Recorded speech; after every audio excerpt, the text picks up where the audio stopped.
Te doy la bienvenida a este rincón mágico. Toma asiento junto a la hoguera y elige tu bebida favorita, pues nos vamos a adentrar en antiguos cuentos, antiguos mitos, viejas leyendas e historias ya olvidadas. Canto 2. Telémaco reúne en asamblea al pueblo de Ítaca. Cuando apareció la hija de la mañana, la aurora rosáceos dedos, el caro hijo de Odiseo se levantó de la cama, vistióse, colgó del hombro la aguda espada, ató a sus nítidos pies hermosas sandalias, y semejante por su aspecto a una deidad, salió del cuarto. Enseguida mandó que los heraldos de voz sonora llamaran al ágora a los melenudos aqueos. Hízose el pregón y empezaron a reunirse muy prestamente, y así que hubieron acudido y estuvieron congregados, Telémaco se fue al ágora con la broncínea lanza en la mano y 2 perros de ágiles pies que le seguían, adornándolo a Atenea con tal gracia divinal que al verle llegar todo el pueblo le contemplaba con asombro y se sentó en la silla de su padre, pues le hicieron lugar los ancianos. Fue el primero en arengarles el héroe egipcio, que ya estaba encorvado de vejez y sabía muchísimas cosas. Un hijo suyo muy amado, el belicoso Antifo, había ido a Ilión, la de hermosos corceles, en las cóncavas naves con el divinal Odiseo, y el feroz cíclope lo mató en la excavada gruta e hizo del mismo la última de aquellas cenas. Otros 3 tenían el anciano, uno Eurínomo, hallábase con los pretendientes y los demás cuidaban los campos de su padre, mas no por eso se había olvidado de Antifo y que él lloraba y se afligía. Egiptio pues les arengó derramando lágrimas y les dijo de esta suerte: Oíd, itacenses, lo que os voy a decir. Ni una sola vez fue convocada nuestra ágora, ni en ella tuvimos sesión, desde que el divinal Odiseo partió en las cóncavas naves. ¿Quién al presente nos reúne? ¿Es joven o anciano aquel a quien le apremia necesidad tan grande? ¿Recibió alguna noticia de que el ejército vuelve y desea manifestarnos públicamente lo que supo antes que otros? ¿O quieres poner y decir algo que interesa al pueblo? Paréceme que debe ser un varón honrado y proficuo. Cúmplale Zeus, llevándole al feliz término lo que en su ánimo revuelve. Así les habló. Holgóse del presagio el hijo amado de Odiseo, que ya no permaneció mucho tiempo sentado. Deseoso de arengarles, se levantó en medio del ágora, y el heraldo Pisenor, que sabía dar prudentes consejos, le puso el cetro en la mano. Telémaco, dirigiéndose primeramente al viejo, se expresó de esta guisa: Oh anciano, no está lejos ese hombre y ahora sabrá que quien ha reunido al pueblo soy yo, que me hallo sumamente afligido. Ninguna noticia recibí de la vuelta del ejército para que pueda manifestaros públicamente lo que haya sabido antes que otros. Y tampoco quiero exponer ni decir cosa alguna que interese al pueblo. Trátase de un asunto particular mío, de la doble cuita que se entró por mi casa. La una es que perdí mi excelente progenitor, el cual reinaba sobre vosotros con blandura de padre. La otra, la actual, la de más importancia todavía, pronto destruirá mi casa y acabará con toda mi hacienda. Los pretendientes de mi madre, hijos queridos de los varones más señalados de este país, la asedian a pesar suyo y no se atreven a encaminarse a la casa de Icario, su padre, para que la dote y la entregue al que él quiera y a ella le plazca, sino que, viniendo todos los días a nuestra morada, nos degüellan los bueyes, las ovejas y las pingües cabras, celebran banquetes, beben locamente el vino tinto y así se consumen muchas cosas. Aunque no tenemos un hombre como Odiseo que sea capaz de librar a nuestra casa de tal ruina, no me hallo yo en disposición de llevarlo a efecto. Sin duda debo de ser en adelante débil y ha de faltarme el valor marcial, que ya arrojaría esta calamidad si tuviera bríos suficientes, porque se han cometido acciones intolerables y mi casa se pierde de la peor manera. participad vosotros de mi indignación, sentid vergüenza ante los vecinos circundantes y temed que os persiga la cólera de los dioses. Irritados por las malas obras, os lo ruego por Zeus olímpico y por Temis, la cual disuelve y reúne los ágoras de los hombres. No prosigáis, amigos, dejad que padezca a solas la triste pena, a no ser que mi padre, el excelente Odiseo, haya querido mal y causado daño a los aqueos de hermosas grebras, y vosotros ahora, para vengaros en mí, me queráis mal y me causéis daño incitando a éstos. Mejor fuera que todos juntos devorarais mis inmuebles y mis rebaños, que si tal hicierais, quizás algún día se pagaran, pues iría por la ciudad reconviniéndoos con palabras y reclamándoos los bienes hasta que todo me fuese devuelto. Mas ahora las penas que a mi corazón inferís son incurables. Así dijo, incolorizado, y rezumándole las lágrimas, arrojó el cetro a la tierra. Movióse a piedad el pueblo entero, y todos callaron, sin que nadie se atreviese a contestar a Telémaco con ásperas palabras, salvo Antínoe, que respondió diciendo: Telémaco, altilocuo, incapaz de moderar tus ímpetus, ¿qué has dicho para ultrajarnos? Tú deseas cubrirnos de baldón, mas la culpa no la tienen los aqueos que pretenden a tu madre, sino ella, que sabe proceder con gran astucia. 3 años van con éste, y pronto llegará el cuarto, que contrista el ánimo que los argivos tienen en su pecho. A todos les da esperanzas, y a cada uno en particular le hace promesas y le envía mensajes, pero son muy diferentes los pensamientos que en su inteligencia resuelve. Y aún discurrió su espíritu este otro engaño. Se puso a tejer en palacio una gran tela sutil e interminable, y a la hora nos habló de esta guisa: jóvenes pretendientes míos, ya que ha muerto el divinal Odiseo, aguardad para instar mis bodas, que acabe este lienzo, no sea que se me pierdan inútilmente los hilos, a fin de que tenga sudario el héroe de Laertes, cuando le sorprenda la parca de la aterradora muerte. No se me vaya a indignar alguna de las aqueas del pueblo si ve enterrar sin mortaja a un hombre que ha poseído tantos bienes.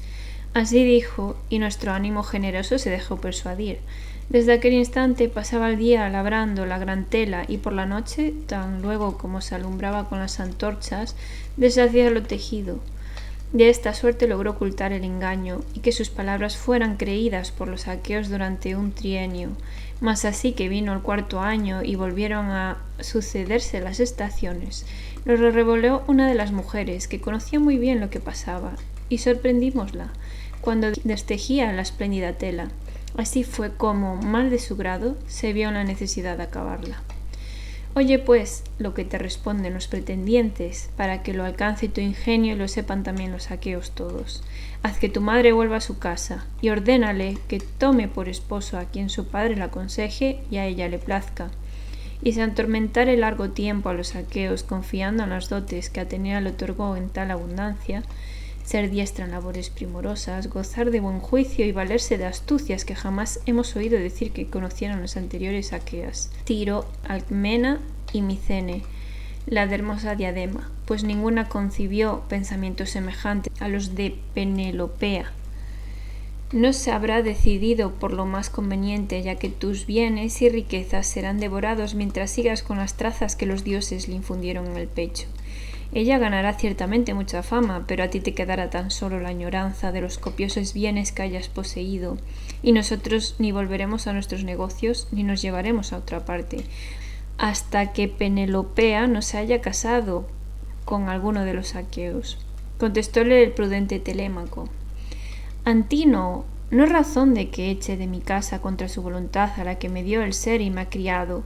Mi padre quizás esté vivo en otra tierra, quizás haya muerto, pero me será gravoso haber de restituir a Icario muchísimas cosas si voluntariamente le envío a mi madre, y entonces no solo padeceré infortunios a causa de la ausencia de mi padre, sino que los dioses me causarán otros, pues mi madre al salir de casa imprecará a las odiosas Erinies y caerá sobre mí la indignación de los hombres. Jamás, por consiguiente, daré yo semejante orden. Si os indigna el ánimo de lo que ocurre, salid del palacio, disponed otros festines y comeos vuestros bienes, convidándoos sucesiva y recíprocamente en vuestras casas. Pero si os parece mejor y más acertado destruir impunemente los bienes de un solo hombre, seguid consumiéndolos, que yo invocaré a los sempiternos dioses que si algún día nos concede Zeus que vuestras obras sean castigadas y quizás muráis en este palacio sin que nadie os vengue. Así habló Telémaco, y el largovidente Zeus envióle 2 águilas que echaron a volar desde las cumbres de un monte. Ambas volaban muy juntas, con las alas extendidas y tan rápidas como el viento, y al hallarse en medio de la ruidosa ágora, anduvieron volteando ligeras, batiendo las tupidas alas, mirándoles a todos a la cabeza como presagio de muerte. Desgarráronse con las uñas la cabeza y el cuello, y se lanzaron hacia la derecha por cima a las casas y a través de la ciudad. Quedaron muy admirados de ver con sus propios ojos las susodichas aves, y pensaban en sus adentros que fuera lo que tenía que suceder, cuando el anciano héroe Aliterses Mastórida, el único que se señalaba entre los de su edad en conocer los augurios y explicar las cosas fatales, les arengó con benevolencia diciendo: «Oíd, itacenses, lo que os voy a decir, aunque he de referirme de un modo especial a los pretendientes. Grande es el infortunio que a estos les amenaza, porque Odiseo no estará mucho tiempo alejado de los suyos, sino que ya quizás se halla cerca, y les apareja toda la muerte y el destino, y también les ha de venir daño a muchos de los que moran en Ítaca, que se ve de lejos. Antes de que así ocurra, pensemos cómo les haríamos cesar sus demasías, o cesen espontáneamente, que fuera lo más provechoso para ellos mismos, pues no lo vaticino sin saberlo, sino muy enterado, y os aseguro que al héroe se le ha cumplido todo lo que yo le declaré, cuando los argivos se embarcaron para Ilion, y fuese con ellos el ingenioso Odiseo. Díjele entonces que, después de pasar muchos males y de perder sus compañeros, tomaría su patria en el 20º año sin que nadie le conociera. Y ahora todo se va cumpliendo». Respondióle Eurímaco, hijo de Pólibo: «Oh anciano, vuelva a tu casa y adivínales a tus hijos lo que quieras, a fin de que en lo sucesivo no padezcan ningún daño, mas en estas cosas sé yo vaticinar harto mejor que tú. Muchas aves se mueven debajo de los rayos del sol, pero no todas son agoreras. Odiseo murió lejos de nosotros, y tú debieras haber parecido con él, y así no dirías tantos vaticinios, ni incitarías al irritado Telémaco, esperando que mande algún presente a tu casa. Lo que ahora voy a decir se cumplirá, si tú, que conoces muchas cosas antiquísimas, engañeras con tus palabras a ese hombre más mozo y le incitaras a que permanezca airado. Primeramente será mayor su aflicción, pues no por las predicciones le será dable proceder de otra suerte. Y a ti, oh anciano, te impondremos una multa para que te duela el pagarla y te cause grave pesar. Yo mismo, delante de todos vosotros, daré a Telémaco un consejo. Ordena a su madre que vuelva a la casa paterna y allí le dispondrán las nupcias y le aparejarán una dote tan cuantiosa como debe llevar una hija amada. No creo que hasta entonces desistamos los jóvenes aquellos de nuestra laboriosa pretensión, porque no tememos absolutamente a nadie, ni siquiera a Telémaco a pesar de su facundia, si nos curamos de la vana profecía que nos haces y por la cual has de sernos aún más odioso. Sus bienes serán devorados de la peor manera, como hasta aquí, sin que jamás se le resarza el daño, en cuanto ella entretenga a los aqueos con diferir la boda, y nosotros, esperando día tras día, competiremos unos con otros por sus eximias prendas, y no nos dirigiremos a otras mujeres que nos pudieran convenir para casarnos». Contestóle el prudente Telémaco: «Eurímaco, ¿y cuántos sois, ilustres pretendientes? No os he de suplicar ni arengar más acerca de esto, porque ahora ya están enterados los dioses y los aqueos todos. Mas ea, aprestadme una embarcación muy velera y 20 compañeros que me abran camino acá y acullá del Ponto. Iré a Esparta y a la arenosa Pilosa a preguntar por el regreso de mi padre, cuya ausencia se hace ya tan larga, y quizás algún mortal me hablará de él, o llegará a mis oídos la fama que procede de Zeus, y en la que más difunde la gloria de los hombres. Si oyere decir que mi padre vive y ha de volver, lo sufriré todo un año más, aunque estoy afligido, pero si me participare en que ha muerto y ya no existe, regresaré sin dilación a la patria, le exigiré en túmulo, le haré las muchas exequias que se le deben, y a mi madre le buscaré un esposo». Cuando así hubo hablado, tomó asiento. Entonces levantóse Mentor, el amigo del preclaro Odiseo, al embarcarse, le había encomendado su casa entera para que los suyos obedeciesen al anciano, y él se lo guardara todo y lo mantuviese en pie. Y Benévolo les arengó del siguiente modo: Oíd, itacenses, lo que os voy a decir. Ningún rey que empuñe cetro sea benigno, ni blando, ni suave, ni ocupe la mente en cosas justas. Antes, al contrario, obre siempre con crueldad y lleva a cabo acciones nefandas, ya que nadie se acuerda del divinal Odiseo entre los ciudadanos, sobre los cuales reinaba con blandura de padre. Y no aborrezco tanto a los orgullosos pretendientes por la violencia con que proceden, llevados de sus malos intentos, pues si devoran la casa de Odiseo ponen en aventura sus cabezas y creen que el héroe ya no ha de volver. Como me indigno contra la restante población al contemplar que permanecéis sentados y en silencio, sin que intentéis, sin embargo, de ser tantos, refrenar con vuestras palabras a los pretendientes, que son pocos. Respondióle Leócrito Evenórida: Mentor perverso e insensato, ¿qué dijiste? Incitarles a que nos hagan desistir, dificultoso les sería, y hasta un número mayor de hombres, luchar con nosotros para privarnos de los banquetes, pues si el mismo Odiseo de Ítaca, viniendo en persona, encontrase a los ilustres pretendientes comiendo en el palacio y resolviera en su corazón echarlos de su casa, no se alegraría a su esposa de que hubiese vuelto, aunque mucho lo desea, porque allí mismo recibiría al héroe indigna muerte si osaba combatir con tantos varones. En verdad que no has hablado como debías, mas ea, separaos y volved a vuestras ocupaciones.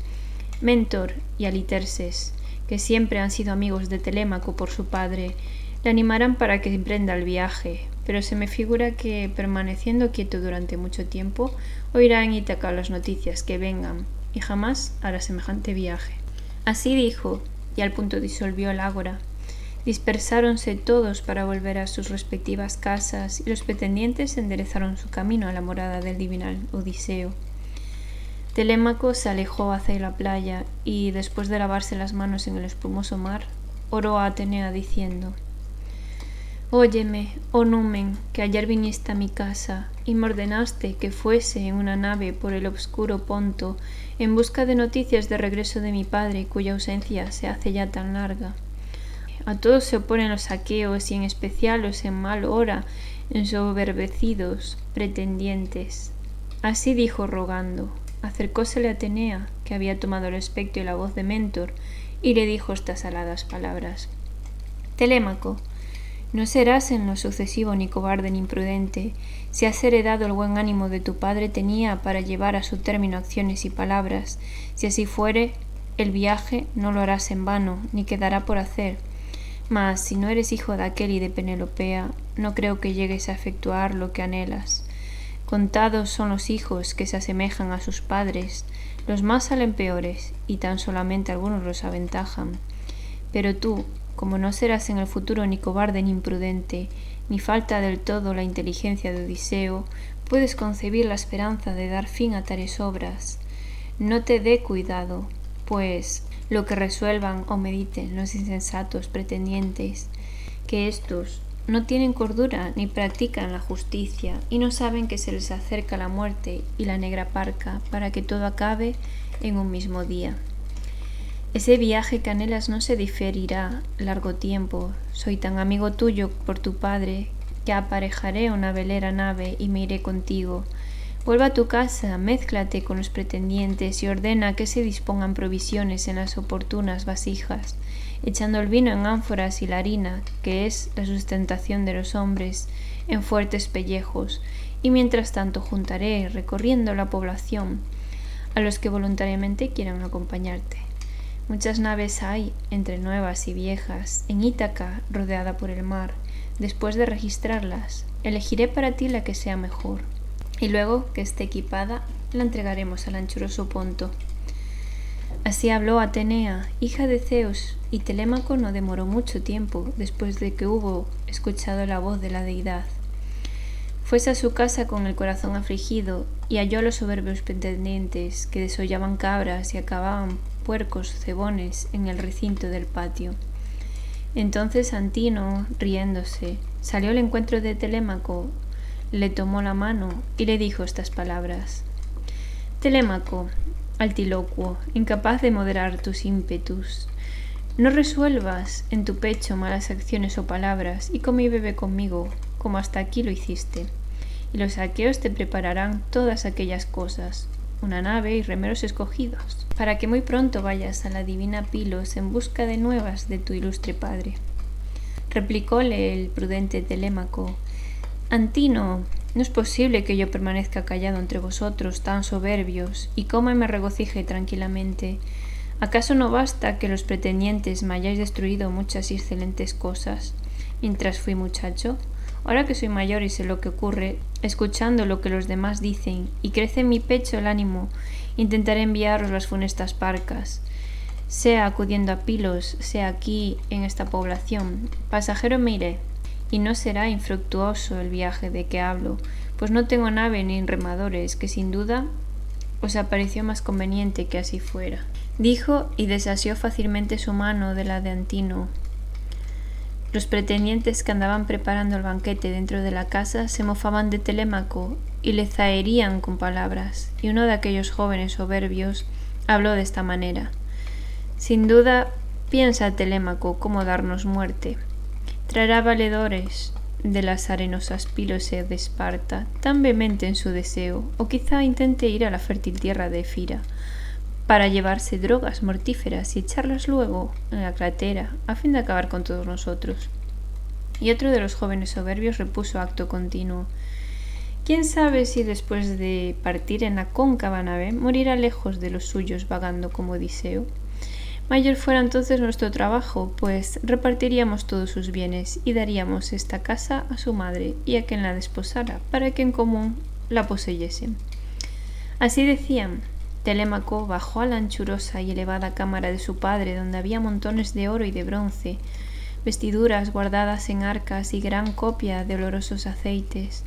Allí estaban las tinajas de dulce vino añejo, repletas de bebida pura y divinal, y arrimadas ordenadamente a la pared, por si algún día volviese Odiseo a su casa, después de haber padecido multitud de pesares.